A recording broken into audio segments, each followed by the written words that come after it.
New York, the superhero and supervillain battle arena.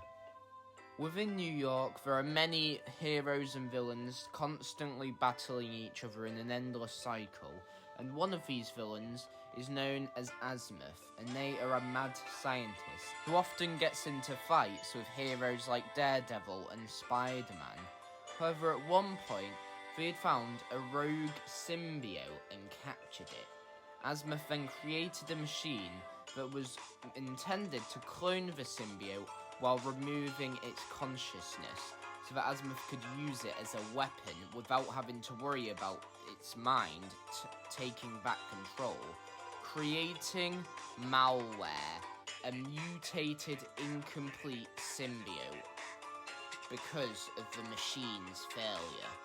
For weeks, Malware had to survive by draining people's life force, but he was slowly getting weaker as it wasn't enough to sustain him. Eventually, however, they discovered that the life force of mutants was able to sustain them for much longer, leading to them eventually becoming a recurring villainous threat for the X-Men with their powerful, shape-shifting, stretching, and energy abilities.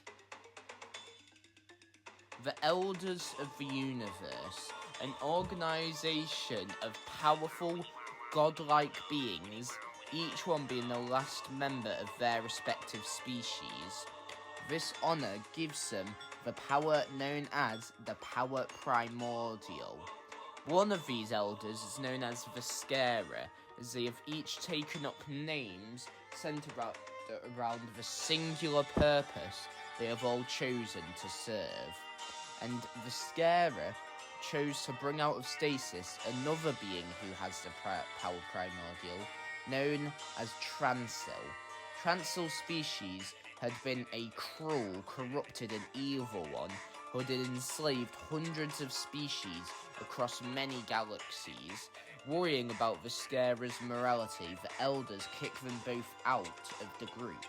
Feeling betrayed, Transil wants to go back in time to his old planet so that he can finally have a purpose again, since after coming out of stasis, his species no longer exists. So he wants to go back in time to back when they were kidnapping and enslaving races, so that he could finally do what he loved again, no matter how cruel what he loved could be. And the Scarer decided to team up with them, as he thought joint rule over the planet with Transil could help him eventually get his revenge on the Elders, and so their time travel plan comes into fruition as they both go against Doctor Strange as they attempt to steal the Time Stone from him, and it is quite difficult considering the magical potential they both have, especially the Scarer's fear-inducing toxic gas abilities.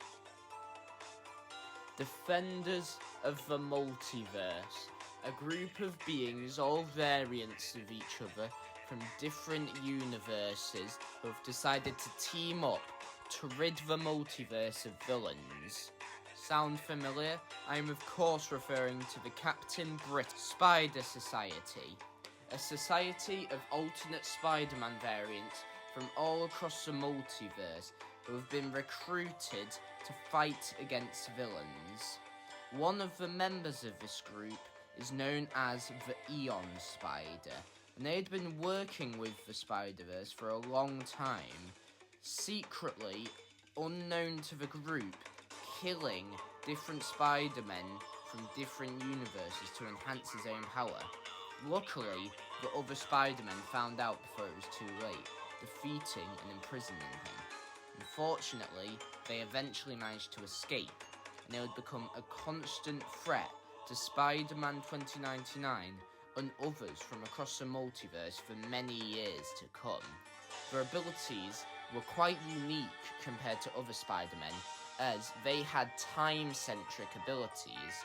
They could shoot out webs like all other Spider-Men, of course, and cling to walls. However, they were also able to control time, cloning themselves, creating holograms, splitting the timeline temporarily, It was of course quite a large issue for the Spider Society to face. I hope you all enjoyed this video. I'll see you in the next one.